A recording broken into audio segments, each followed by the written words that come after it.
आज हम लोग 39वीं बीपीएससी का जो क्वेश्चन है वो देखेंगे। तो चलिए स्टार्ट करते हैं। तो टीन किस सेल का उदाहरण है? तो कयांत्रित सेल का उदाहरण है। ठीक है, टीन किस सेल का उदाहरण है? तो कयांत्रित सेल का उदाहरण है। भारतीय संविधान को कहाँ अपनाया गया है? तो इस संवैधानिक सभा द्वारा। याद रखिएगा, जैसे कि जो संवैधानिक सभा था ना, वो दिन में काम करता था।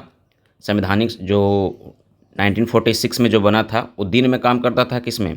हाफ टाइम में, जैसे कि संवैधानिक सभा के रूप में, और हाफ टाइम यानी शाम वाला हाफ टाइम में वो संसद के रूप में काम करता। तो ये भी क्वेश्चन पूछता है। भारत में लौकिक सार्वभौमिकता क्योंकि संविधान के प्रस्तावना में किस वाक्य से आरंभ होता है? तो हम भारत के लोग से, यानी कि कहते हैं ना कि पावर कहाँ से शुरू होता है। ठीक है, पावर कहाँ से शुरू होता है? तो भारतीय संविधान से। यानी कि अब भारतीय संविधान को पावर कहाँ से मिला है? तो भारत के लोगों से मिला है। कोई भी वित्तीय बिल हो, यानी कि जो वित्त विधेयक है, सिर्फ और सिर्फ कहाँ पेश किया जाएगा? लोकसभा में। और राज्यसभा में सिफारिश के लिए भेजा जाता है, जो 14 दिन में इसको पास करना होता है। अगर पास कर दिया तो ठीक है, नहीं तो कोई बात नहीं। भारतीय नागरिकों को मौलिक अधिकार का वर्णन किस में है? यानी कि मौलिक अधिकार का चर्चा किस में किया गया है? तो 12 से 35 में किया गया है। किस में किया गया है? 12 से 35 में। पंचायती राज किस सूची का विषय है? तो राज्य सूची का विषय है, याद रखना है। भारतीय संविधान के कौन सा अनुच्छेद भारतीय संविधान का कौन सा अनुच्छेद राज्य की सरकारों को ग्राम पंचायतों के गठन के बारे में बताता है? यानी कि ग्राम पंचायत के गठन के बारे में बात कर रहा है। कौन सा? अनुच्छेद 40 है।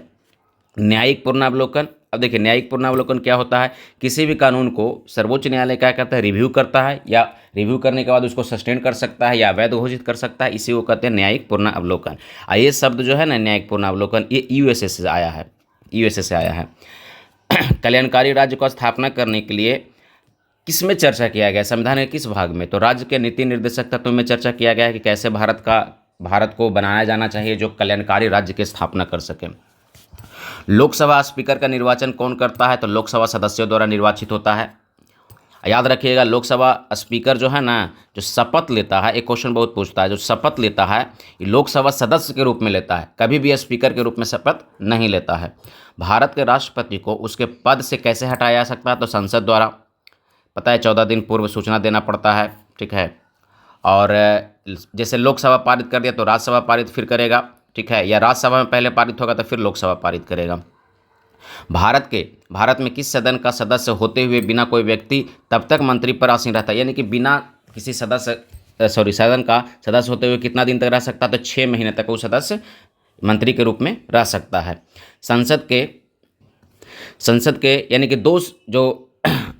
संसद के दो जो सत्र होता है उसके बीच का अंतर कितना होना चाहिए? मैक्सिमम 6 महीने से ज़्यादा नहीं होना चाहिए।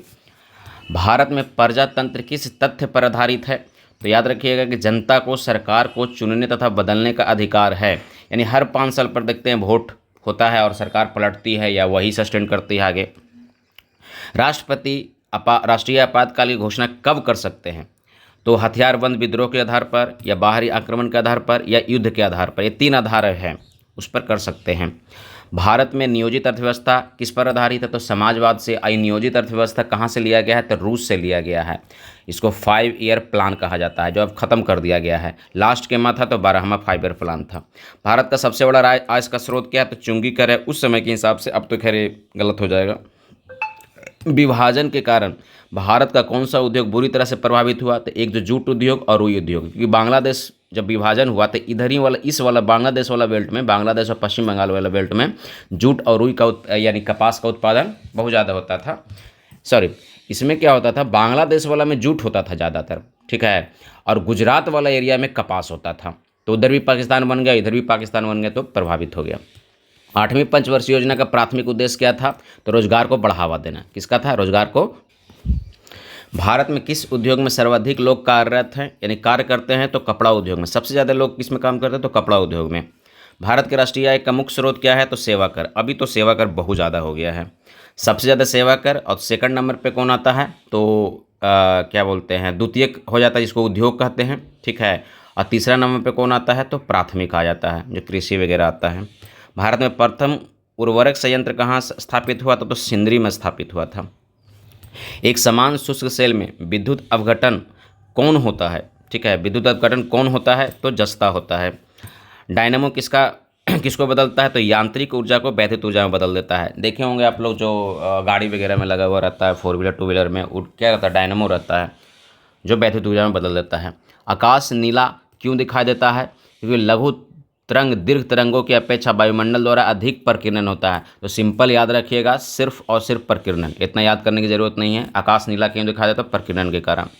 एक माइक्रोन किसके बराबर होता है, तो 10⁻³ या 1/1000 के बराबर होता है मिलीमीटर। अति चालक का लक्षण क्या है, तो अनंत प्रागम्य होता है। अति में तो देखिए, अति मतलब अधिक है तो अनंत तक जाएगा। वर्षा के बूंदे गोल क्यों होता है, तो पृष्ठ तनाव के कारण। याद रखिएगा, जो भी जितना तनाव रहेगा वो उतना ही गोल रहेगा या उतना ही अपना आपको समेट के रखेगा। कमरे में रखा गया रेफ्रिजरेटर का दरवाज़ा खोलकर आप क्या कर सकते हैं, तो कमरे को थोड़ा गर्म कर सकते हैं। क्या होता है ना कि रेफ्रिजरेटर का दरवाज़ा अगर खोल दीजिएगा ना तो उसका जो ऊष्मा है ना वो बाहर आना शुरू हो जाता है। किस खनिज में से रेडियम प्राप्त किया जाता था, पिच ब्लेंड से। खनिज से तो पिच ब्लेंड से। परमाणु बम का सिद्धांत किस पर आधारित है, तो नाभिकीय विखंडन के सिद्धांत पर आधारित है। प्लास्टर ऑफ पेरिस इसका क्या होता है, सूत्र मतलब पूछा है, CSO4 याद रखिएगा। नींबू खट्टा किस कारण से होता है, तो साइट्रिक अम्ल के कारण होता है। वायु क्या है, तो एक मिश्रण है। पारद धातु मिश्रण क्या होता है, तो पारदिक मिश्र धातु, यानी पारा के बारे में पूछ रहा है। देख रहे हैं लैंग्वेज थोड़ा सा यही सब अलग कर देता है, पारा के बारे में पूछ रहा है। जल से बाहर निकाले जाने पर मछलियाँ क्यों मर जाती है, क्योंकि श्वास नहीं ले पाती है। मधुमक्खी कॉलोनी के सदस्य एक दूसरे को किस प्रकार पहचानते हैं, तो नृत्य करके। याद रखिएगा। और पूरे जैसे कि मधुमक्खी का जो छत्ता होता है उसमें एक ही रानी होती है, याद रखिएगा, एक ही रानी रहती है और 4 से 6 पुरुष होते हैं। पुरुष मतलब नर मधुमक्खी होते हैं, नर मधुमक्खी। मनुष्य के जीवन काल में कितने दांत 2 बार आते हैं, तो 20 दांत 2 बार आता है। मनुष्य के खोपड़ी में अस्थियों में कितने हैं, तो 8 हैं। मनुष्य की खोपड़ी में कितने अस्थि हैं, तो 8 हैं।